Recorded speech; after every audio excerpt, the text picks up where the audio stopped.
16 కోట్ల ఇంజెక్షన్ ఇచ్చిన తర్వాత ఏమవుతుంది? ఒక చిన్న పాపకి ఎస్ఎంఏ అనే వ్యాధి ఉంది అనుకుందాం. డాక్టర్లు చెబుతున్నారు ఒక ఇంజెక్షన్ ఇస్తే బ్రతికే అవకాశం ఉంది అని.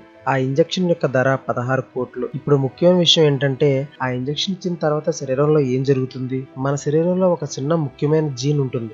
ఆ జీన్ మన కండరాలు కదలడానికి సహాయం చేస్తుంది. కానీ ఎస్ఎంఏ ఉన్న పాపలో ఆ జీన్ పనిచేయదు. అందుకే పాప చేతులు కానీ కాళ్ళు కానీ చాలా బలహీనంగా ఉంటాయి. తల కూడా ఎత్తలేరు. శ్వాస తీసుకోవడం కూడా చాలా కష్టంగా ఉంటుంది. ఇప్పుడు ఆ ఇంజెక్షన్ ఇచ్చిన తర్వాత ఏం జరుగుతుంది? ఆ ఇంజెక్షన్ రక్తంలోకి వెళ్ళిన తర్వాత దాంట్లో ఒక సేఫ్ వైరస్ ఉంటుంది. అది హానికరమైన వైరస్ కాదు. ఆ వైరస్ పని ఏంటంటే పాడైన జీన్ స్థానంలో కొత్త ఆరోగ్యకరమైన జీన్ ను శరీరంలోకి చేరవేయడం. కొత్త జీన్ కణాల లోపలికి వెళ్తుంది. అప్పుడు శరీరం మళ్ళీ సరిగ్గా పనిచేయడం మొదలుపెడుతుంది. కండరాలకు అవసరమైన బలం తయారవుతుంది. కొద్ది కొద్దిగా పాప కదలికలు మెరుగుపడతాయి. శ్వాస బాగా అవుతుంది. ఇప్పుడు ఒక తల్లిని ఊహించుకోండి. ఒక చిన్న పాపను ఒడిలో పెట్టుకొని ఆమె కళ్ళల్లో ఒకటే ప్రశ్న, నా పాప బ్రతుకుతుందా అని. ఆమెకి 16 కోట్లు అంటే డబ్బు కాదు. అది తన పాప యొక్క శ్వాస. ఒక తల్లి తన కూతురు కోసం ప్రపంచం ముందు నిలబడుతుంది. ఆ పాప చేతి వేళ్లు కదిలితే ఆ తల్లి గుండె ఆనందంతో నిండిపోతుంది. అందుకే ఈ ఇంజెక్షన్ కేవలం మందు మాత్రమే కాదు, ఒక తల్లికి ఆశ, ఒక పాపకి జీవితం.